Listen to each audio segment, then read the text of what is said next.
welcome back to another video with another crazy Bach that I somehow own. Today we have a horn that is actually mostly familiar, though not in this guise. Yeah, there's some weird stuff going on with this. This is actually my 42 GG. It's been a little while since this has showed up on the channel, but this is a 42 gold bell with a Wilson Ultra valve. It's like a Cadex, it's like a Rotax, but it's the Ultra. And also it came with a G attachment, not an F attachment. This is an F attachment. I didn't play any notes through it, but that's an F attachment. This is how much shorter, because it goes right there. That's how much shorter a G attachment is than F. It also came with a different slide. We'll talk about that in a second. And so I want to do two things here. I want to showcase some weird stuff that I got, but also talk again, and I've talked about this in a previous video extensively, about how specs on a piece of paper don't always tell you what the final product is going to be. So I got this from a guy who is very much into the spec game, and I'm not going to say that this is a bad thing. I think it's neat that people are doing this. I think the experiment that he made with this instrument was an experiment worth doing. And there's several aspects of this experiment. So let's talk about the first one. The first one is box. Either you get a yellow slide with a yellow bell, it's a standard, 42B, whatever. Or the other one is you get an LT slide with a gold bell. That's the other good combo. Again, these are all specs on paper. We like to talk about the specs. This is the other good combo. You get the LT slide because it balances out the darkness of the gold bell. I don't know, there's something about it. People like that combo. And usually these kind of, I'm not going to call them myths exactly, but these kinds of thoughts are based somehow in truth, but aren't necessarily like a universal truth that holds true all the time. So this one did come with an LT slide. The second part of this experiment he was doing is that you want the lower leg of the slide to match the bore of the F attachment. This is something that George McCracken did at the King Company. I guess we'll just call him the King Company. On the horns that he designed, the F attachment was the same bore as the slide. So on the tenors he designed, the 4B and the 5B, the later large bore tenors, instead of the F attachment being 562, which it kind of is on a lot of other instruments, he designed it to be 547. On his basses, the 6B, 7B, and I believe 8B as well, but I'm not entirely sure about that. Instead of the F attachment wrap being 593, it is 562. It's the same bore as the slide. And he said, like, acoustics tell us that matching this to this means the F attachment will play more evenly, it'll feel more like you're playing real positions, etc. Again, this is like maybe based in science, but it's really kind of the opinion of a guy who makes trombones. I think there's probably science that backs it up. Playing instruments isn't really a science, so sometimes it works, sometimes it doesn't. That's another one of the things. So instead of this being a straight 547 slide, this is 547, 562, because the F attachment on these, of course, is also 562. And so to match the lower slide bore to the F attachment, dual bore slide. And so this is a totally custom nickel dual bore slide, all Bach parts. It's got the Bach 50 lower instead of a 42 lower, which is very cool. This is an awesome slide. The next part of it, and I guess the last part, other than having a nice valve always makes a difference, is G tuning. The G tuning, and I would change these out, but it's kind of difficult because the tuning side has to come off as well. G tuning gives you a lot of notes in the staff. People who play bass trombones in F and G already know that it gives you so many more options to play fourth position notes in first position,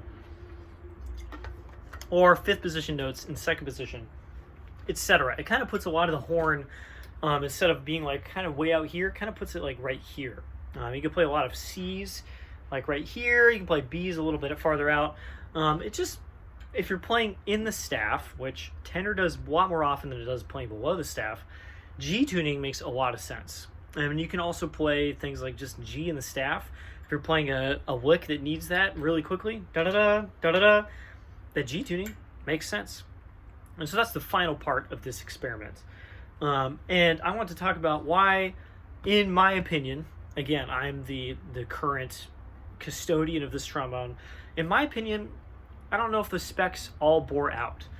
So when I got this, this did not have a counterweight on it, by the way. This I added, just had the G tuning slide, which fits in between the tuning slide and the attachment tubing here. The horn was crazy front heavy, so that's one big problem right off the bat. The F attachment wrap does actually kind of balance out the horn, having braces on there, all that kind of stuff. As it is, it's just about perfect with an F attachment wrap. So that's one problem, and so I had the counterweight put on. And then I also played it a fair amount, G tuning slide with this LT slide, and I didn't get it. It was not really gelling for me. The blow with the dual bore slide, it's just a little wide. Intonation is just a little bit different. They're just things that, I don't know, I didn't really want to deal with. The blow through the G attachment with the shorter slide was also very strange. It was like a little bit too open. It was easy to kind of fall into it. It felt like a little bit like a Thayer instrument that's a little bit leaky, where it's actually way uneven compared to the slide instrument. You play like a G in fourth position, and you play a G in first position. G's at the bottom of the staff. And they felt very different. And the G with the G attachment was kind of hard to center and just like very like kind of squirrely. Also, the intonation between second and third partial, so that'd be like low B flat and F in the staff. F in the staff is usually a little bit higher, right? It's a little bit sharp. But on this, low G would be right in tune, and the D in the staff, come on, Valve. D in the staff would be like 40 cents sharp, like incredibly sharp. I'd have to adjust by like this much to get that D in tune. So it's not really in first position, it's like really far out. And obviously when we attune this to F and we play a C, you also have to adjust that a little bit, but it's about that much. That's how much I adjust. And this D was like 2 inches of slide that I had to like push out. Like, why is that such a big difference? So the blow and the intonation on the G attachment, not super great. I can play with the G attachment. That's what my contra is actually tuned in F/D/B flat, and that actually ends up being the same. B flat to G is the same as F to D, minor third valve, and it's both activated with the thumb. So I'm already kind of used to that, but like I would play an etude and I'd be like, okay, like that made some things easier, but generally I'm just used to having the F attachment on the thumb with my tenor trombones. And I really, just like I do when I play straight tenors, I miss the low range. I like having a low range, it's cool. And so having the G attachment, you're stuck to, I think, E flat is the last note on the slide, and it's all the way out there, and it's just kind of a bummer to just not have anything below that. Even just down to D flat makes a big difference. So the slide, not really sold on. G tuning, not really sold on. Recently, I got the F attachment wrap for this, also from the same guy. And I got, totally unrelated, well, not totally unrelated, the outer was from the same guy as well. I have a 42 slide that I got with my 42T recently, and the outer on it, it's pretty dinged up, so I just haven't been using it. And then I got this. This is a Sperling carbon fiber outer slide for Bach 42. Sperling is one of the early companies that made carbon fiber parts for trombones, and this just happens to be one of them, and it actually fits this 42 inner slide really well.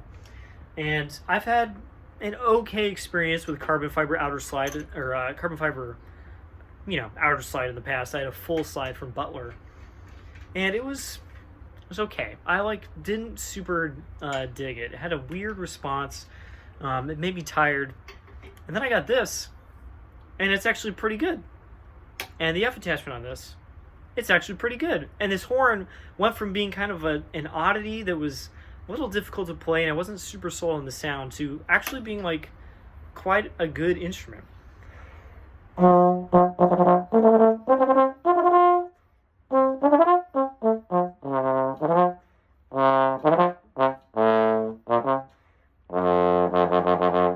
The F attachment is now like way more even. I like playing through this valve. It's a really good valve. The slide, playing a 547 slide on this, just makes the whole horn line up a little better. And the carbon fiber, again, I don't have a ton of time on this, but the carbon fiber outer sounds pretty good, and I feel like offsets the a little bit heavier gold bell on this in the way the LT slide should, and makes it a little more colorful and a little more zingy, and responds really well. And it plays great. The high range makes sense to me. The low range makes sense to me.